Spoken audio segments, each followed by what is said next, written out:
So what's up, guys? My name's Eli, and if you know me at all, you know how much Utila impacted me. A few years ago, I went to the island of Utila near Honduras. It's a very small, third world-ish developing kind of island community where I was only 19 at the time, and I went to go do a marine conservation internship studying whale sharks and coral reefs and the community there with the Whale Shark Oceanic Research Center. So I was there for 7 weeks, and I wanted to share a little bit of how that truly transformed my life and changed my whole life path in the process. I can't even exaggerate that enough. It truly did, and I will never forget the experiences I had. So I'm really grateful to have this kind of platform of YouTube to really talk about it and really show the importance to others of the meaning behind living in a different community and the incredible impacts that it can have on you and your perspective and how you view life. And yeah, so I want to walk through that journey and that process, and thank you for watching.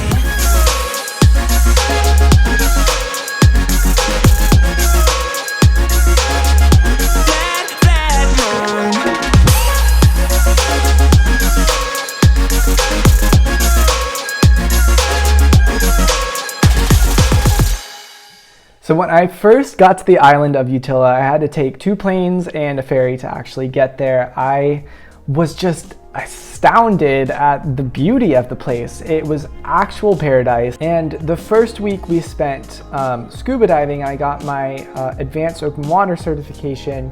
And so I spent nearly every day that week going into the water and just immersing myself in what was actually beneath the surface.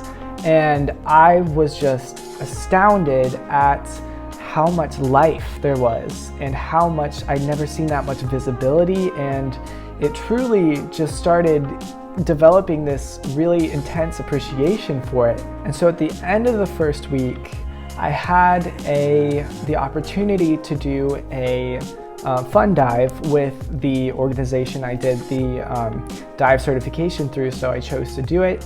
And we had a dive, and it was absolutely incredible, as you can imagine. But at the end of it, we were on our way back, and a pod of dolphins came and swam up to us.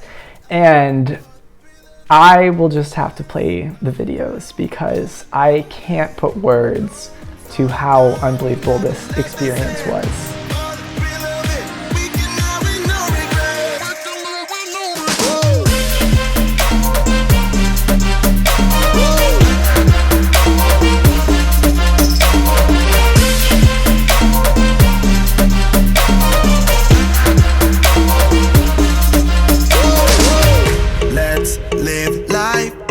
Regrets, girl, put your faith in me, even though we just met.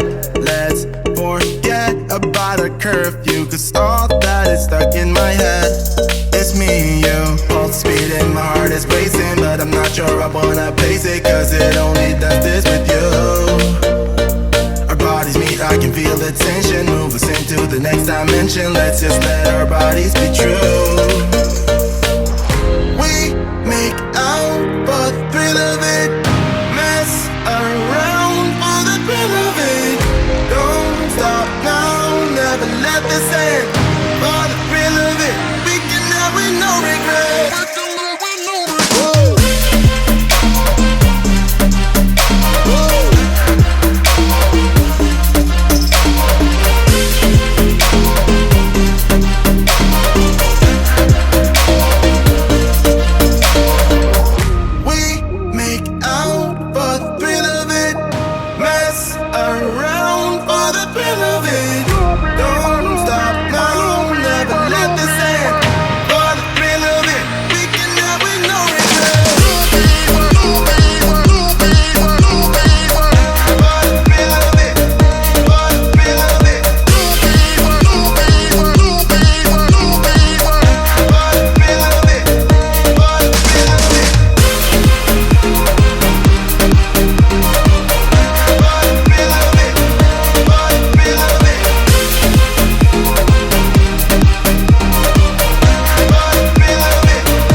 So it was absolutely, obviously, it was just, what crazy. I never had an experience like that. This experience will truly go down as one of the most resonating, like, unbelievable moments I've ever had. Truly, it was just to be that close with something so unique and large, and it was so incredible. And to not only that, I probably should not have been diving down like I was. I later learned that's not a great thing to do, but they would come up to me and they would swim around with me and interact with me. Like it was like such a understanding that these animals have a mind, and they're just so impressive to watch in person.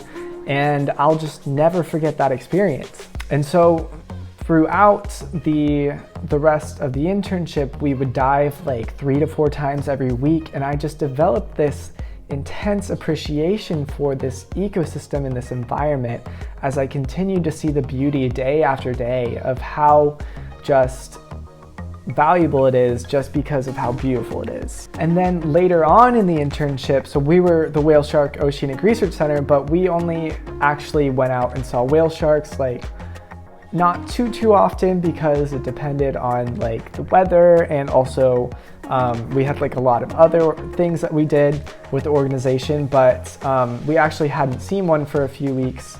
And so a few weeks in, we actually had the opportunity to see a whale shark. And that's been a dream of mine since I was like, I don't even know, like 9 years old, since I even knew they existed. And I know I don't have the best clips to capture it, but I just want to show just a glimpse of what that was like. Wow. Oh my God.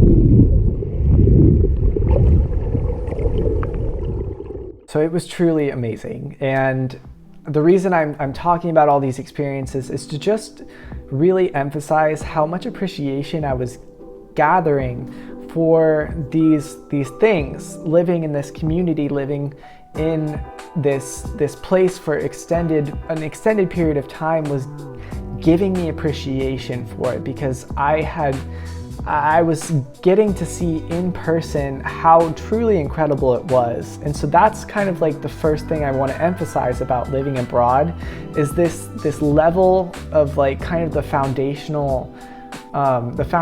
of my drive to make change, is this foundation of appreciation. So much, I had it before, but now this direct experience was building it to be so much greater. So during this internship, I think it had a really powerful structure for how it kind of taught lessons to the people that were a part of the organization. So the way that I went through this program was we would have lectures about marine-related issues in the morning, and sometimes on the same day we would go into the field and experience those issues, and this was so powerful.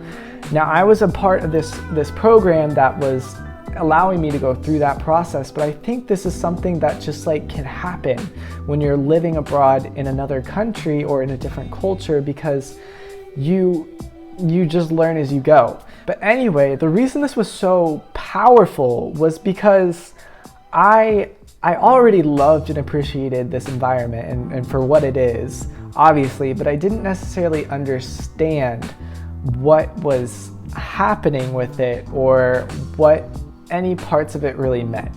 And so I think this is when the real impact started occurring within myself. The real like movement and like the beginning of the drive. And So I will never forget learning about plastic pollution in this course, in this program, and we learned about it and knew it was bad. Everyone knows plastic pollution is bad around the world, but you never grasp it until you see it and you experience it, you feel it. And so I'm gonna play some of the clips that I experienced because I will never, ever forget it.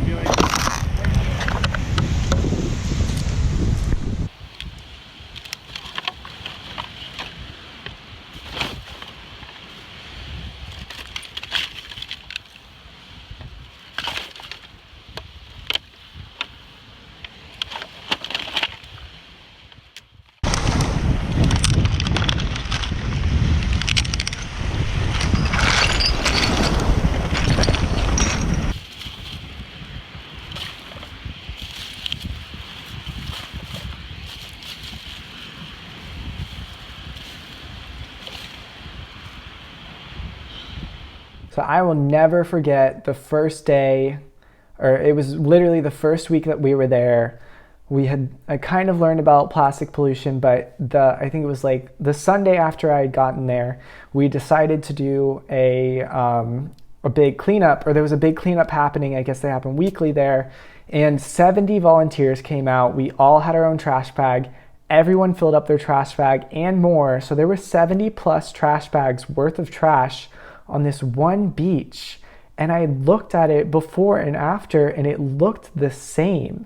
It was unbelievable. 70 trash bags, like all full of trash. Can you, like, the beaches that I grew up on in Florida, like, we don't have that, but that's just because of the currents there is, and the surrounding countries and communities. But it was just unbelievable to see that in person, that this was real. This is really not just on social media, like, it's impacting the lives of this environment and the people in this community. And that's so powerful, I think, to really like see that in person.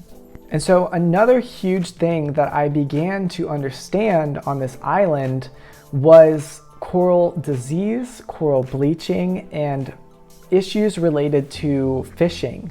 And these are also issues I had heard of before, but again, when I looked at the reef, like, it looked pristine, like, it looked totally fine in my eyes. But then I would have a lecture about these things, and some days it would be even in the same day of coral disease, what it looks like and what it means for the reef. We would then go into the reef and they would point out, this is a diseased coral. And then I would say, or I would think to myself, oh my gosh, I've seen 20 of those today.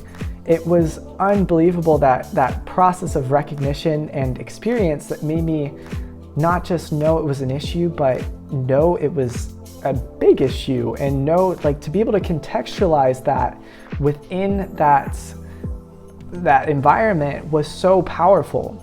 And so another big thing that I didn't realize was such a huge issue was the sharks there. So I learned through this experience, this internship, that sharks often come from, or Honduras used to be a huge exporter of sharks. And because of that, sharks have almost been eliminated, at least on the Bay Islands reefs. They're just nowhere to be found. I had over 30 dives, and I saw one shark in 30 dives. That is never supposed to be the case. And the shark I saw was a baby, and I wasn't even diving. I was in a mangrove, and that should never be the case. But I didn't know it was never supposed to be the case. And you never really grasp it until you see it in person. And so the reason I'm really emphasizing this is because the power of experiential learning is just unmatched. You can read about things in a textbook, you can read about things online, watch videos about it, all you want, but you'll never truly grasp what those issues mean and how they affect the community, the environment, whatever it is, until you actually firsthand experience that. I truly believe that, and this is why I want to share my story, to encourage others to truly, the things that you're interested in, the things that you are curious about, or trying new things, to put yourself into a situation to learn. You will learn so much more. And not only that, you will develop a drive to do something about it because you fully understand, to way more of an extent that you did before, what this problem means and how to go about fixing it. I think it truly empowers you to make a difference. And that's a really huge thing I want to emphasize with this video. And so now I want to talk about how that level of understanding started really leading into action, not only within that community, but within that environment, and within my life after that experience. That level of understanding, it allowed me to do so many things with that.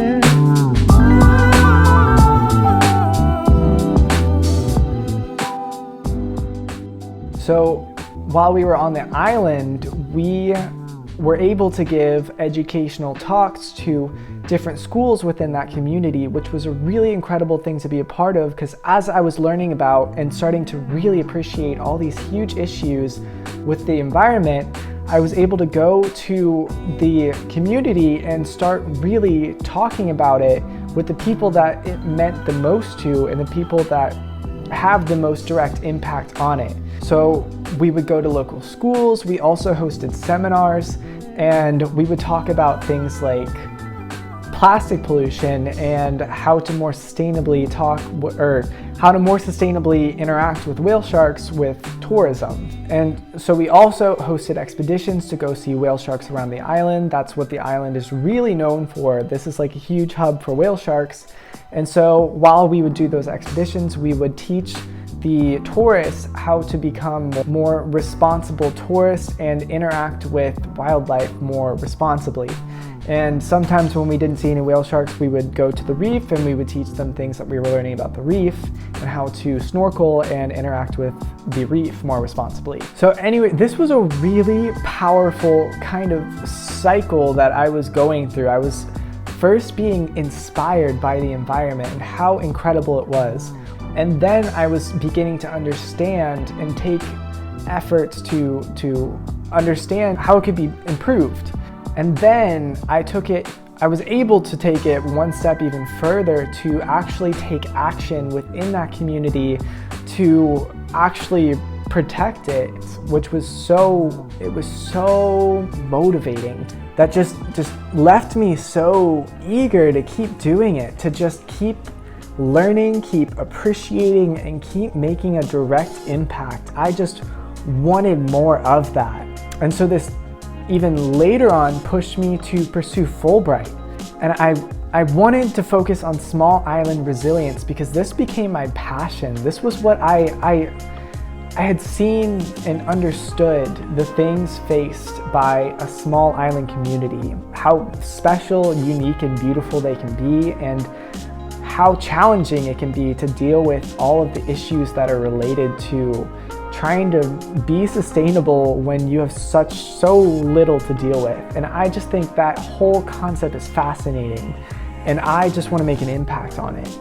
So this idea eventually led to the Philippines, because the Philippines has over 7,000 islands of unbelievable uniqueness and beauty of each of these ones, and these little islands, and they all have so many unique lessons that can be learned for each one. So I thought this was really powerful, and I also had a connection in the Philippines, so this brought me there.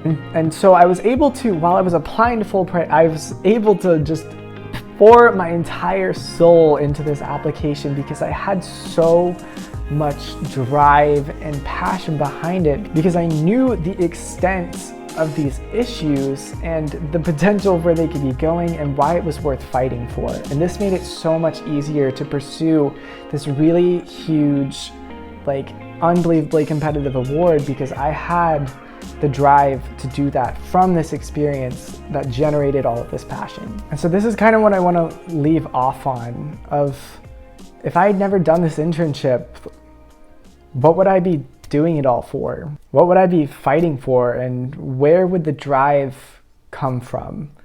And I realized this was a really unique experience, and not everyone has the chance to do this, but I just think there's so much value, and this is only one part of the value of going and living abroad, because there's so many other added benefits of doing it. And I could go on and on about all of the benefits to it, of expanding your horizons, your perspectives, understanding new ones.